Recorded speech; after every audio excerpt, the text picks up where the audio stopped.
1, action. Bonjour Roger. Bonjour. Alors Roger, je suis très content de te voir ici. Nous sommes à Yaoundé. L'objectif de notre entretien, c'est de pouvoir évaluer en fait tes connaissances. Tu sais que ça fait maintenant 6 mois que tu nous fais confiance depuis donc mars 2017. Tu nous fais confiance en venant 3 fois par semaine, 3 heures à chaque fois pour monter en compétence sur Java.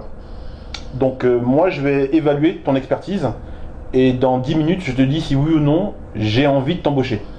D'accord. Donc aujourd'hui tu as un salaire que tu vas essayer de gagner et moi je te dis si ça va ou pas. Ça marche? Ça marche. Donc je vais te poser des questions simples qui correspondent aux différents modules, le module 1 à module 5 du programme 10 000 codeurs. Et puis si tu sais pas, on passe. Et puis si tu sais, je t'invite à être clair, sujet, verbe, complément. Ça marche? D'accord, ça marche. Est-ce que tu peux me dire ce que c'est qu'une classe? Une classe, à mon avis, c'est la représentation abstraite d'un objet. Pour être plus précis, c'est un fichier .java dans lequel on définit les caractéristiques pour constituer un objet. D'accord. C'est quoi les caractéristiques d'un objet? Les caractéristiques d'un objet sont les attributs et les méthodes. D'accord. Mais c'est quoi la différence entre une classe et un objet? Comme j'ai dit tout à l'heure, une classe, c'est la représentation abstraite. Donc, un objet, c'est la représentation concrète de la classe. Concrète, ça veut dire quoi? Par exemple, là, c'est ta main. Là, c'est quoi concrètement un objet? Concrètement, ça veut dire qu'on peut facilement manipuler un objet. Et il est où l'objet? C'est où l'objet? C'est où? L'objet, il est dans la JVM. Il est dans la JVM. Donc en fait, il est en mémoire vive. Oui, tout à fait. Quand un objet, c'est en mémoire vive. Il est en mémoire, tout à fait. Ça marche. Ok. Est-ce que tu peux m'expliquer ce que c'est que l'encapsulation? L'encapsulation, à mon avis, c'est des techniques de communication entre les différentes couches.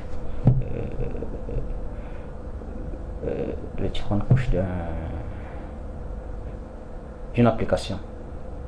Tu es sûr? Oui. Tu es prêt à parier? Oui. Combien? J'ai 10 000 là. Tu es sûr de ce que tu dis? Je te repose la question. L'encapsulation, qu'est-ce que c'est que l'encapsulation? Tu dis que c'est une technique de communication entre les couches? L'encapsulation, c'est la gestion de la visibilité. Ah, ok, d'accord. La gestion de la visibilité des attributs. Oui, d'accord. Tu as eu un moment, t'as flanché là. Oui, tout à fait. Ok, d'accord. Ok, donc c'est la gestion de la visibilité. Tu peux me dire les différentes visibilités qui existent? Oui, bien sûr, il y a la visibilité private. Oui. Il y a la visibilité public. Oui. Il y a la visibilité protected. Oui. Oui. Je crois qu'il y a la visibilité default package. D'accord. Tu peux m'expliquer ce que c'est que la visibilité protected? Ça sert à quoi? La visibilité protected sert à rendre un attribut facilement accessible à partir d'une classe fille. D'une classe fille, ok. Qui hérite de la classe. Est-ce que tu peux m'expliquer ce que c'est que l'héritage? L'héritage, c'est un concept Java. Oui. Java seulement? Non, concept orienté objet. Ah, d'accord, ok. Concept orienté objet qui donne la possibilité à une classe, qu'on peut appeler classe fille, de pouvoir se servir, n'est-ce pas, par un lien qu'on peut mettre en place des attributs et des méthodes d'une autre classe appelée classe mère. Très bien. Tu peux m'expliquer le mot-clé super? Le mot-clé super, justement, je pense que c'est ce mot-clé qui permet d'appeler le constructeur de la classe héritée. D'accord. Avec super, on peut appeler uniquement le constructeur de la classe parente? Non, on peut également appeler le constructeur des ancêtres, si on veut. C'est-à-dire, avec super, j'appelle le constructeur de la classe parente à ma classe. D'accord. Ça peut être une classe définie ou alors la classe objet. Tu peux m'expliquer ce que c'est que la surcharge? La surcharge, c'est également un concept orienté objet, utilisé pour redéfinir. Non, utilisé pour la surcharge. Ok. On passe? Concept orienté. Non. On reste? On reste. Je t'écoute. Qu'est-ce que c'est que la surcharge? Surcharger une méthode. Oui. Surcharger une méthode, c'est utiliser une méthode partant d'elle qui a la même signature, mais des implémentations différentes. Tu es sûr? Oui. Tu paries? Oui. 5000? Oui. Pareil, 5000. Donc ce que tu dis, c'est que la surchargée de méthode, c'est créer une méthode qui a la même signature, mais une implémentation différente. Tout à fait. Et ça, on le crée dans la même classe? On crée la surcharge dans... Oui, on le crée dans la même classe. Tu es sûr? Oui. 5000 encore? Oui. Ça fait 10 000. Là, tu as fait une erreur. Parce que quand tu fais une surcharge d'une méthode, mais dans une même classe.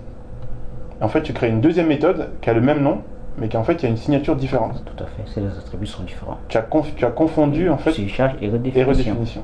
Et le problème, c'est que tu as parié. Donc, tu me dois 10 000. Je suis d'accord. D'accord. Donc là, tu as fait une erreur. Tu t'es avancé. Il faudrait que tu mesures un peu, d'accord. Mais si tu es vraiment certain, il faudrait que tu puisses défendre. Là, tu as défendu l'indéfendable. Donc, c'est dangereux. D'accord. Est-ce que tu peux m'expliquer ce que c'est qu'une classe abstraite? Une classe abstraite, c'est une classe générique. Une classe générique? Oui. C'est-à-dire qu'une classe qui est mise en œuvre pour permettre à des objets de type différent, à des objets de type différent d'utiliser les implémentations qui sont définies. D'accord. Tu vois, là, au niveau du timbre de ta voix, on sent que plus tu avances, plus tu es en difficulté. D'accord. Donc, c'est pas très clair ce que tu me dis. Et j'ai l'impression que tu confonds classe abstraite et classe générique. C'est pas la même chose. Donc, il faudra que tu revoies cette partie-là. Est-ce que tu peux m'expliquer ce que c'est qu'une interface? Une interface, c'est, comme je disais, c'est une classe abstraite d'abord. Ouais. Oui, c'est une classe abstraite. Un fichier, pour être précis, un fichier .java qui ne peut pas être instancié, et qui ne contient que les signatures des méthodes dont les implémentations peuvent se situer dans des classes qui l'implémentent. Alors, tu vois, là, tu as fait une phrase tu as fait quelque chose qui est plus clair. Et j'ai même vu dans ton gestuel que tu étais plus à l'aise. Ça coulait plus facilement. Donc, c'est pas mal. Est-ce que tu peux me dire ce que c'est que la généricité, justement?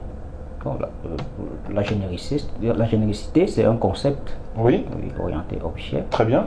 Qui est mis en œuvre pour permettre, n'est-ce pas, la création des classes génériques, des classes qui généralisent, qui généralisent certaines fonctionnalités et qui pourront être utilisées par des objets sans parfois tenir compte du type. Est-ce que tu peux me donner un exemple concret d'utilisation de la généricité dans un projet Java?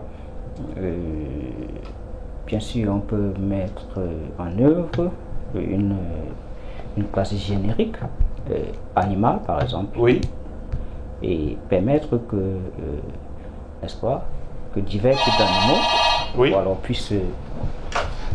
Oui, allô?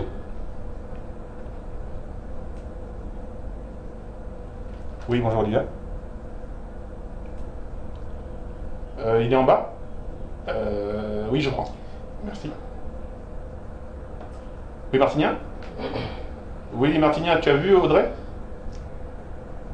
D'accord. Repasse-moi la dame à l'accueil, s'il te plaît. Repasse-moi la dame à l'accueil. Tu montes. Merci. Vous pouvez tousser pendant qu'il la pose. Vous pouvez tousser. Ouais.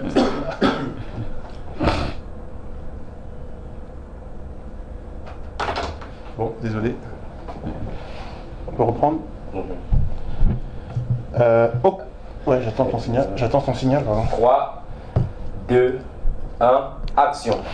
Roger, est-ce que tu peux m'expliquer ce que c'est que les différentes collections en Java? Je veux manipuler des collections d'objets. Oui. Je veux manipuler des ensembles d'objets. Oui. Qu'est-ce que Java me permet de faire? Oui, Java me permet de manipuler les collections de type liste. Oui. Elle me permet de manipuler les connexions de type ensemble, qu'on appelle les sets. Oui. Et elle me permet de manipuler les connexions de type table de hachage. Très bien. Tu peux m'expliquer ce que c'est que la différence entre liste et set?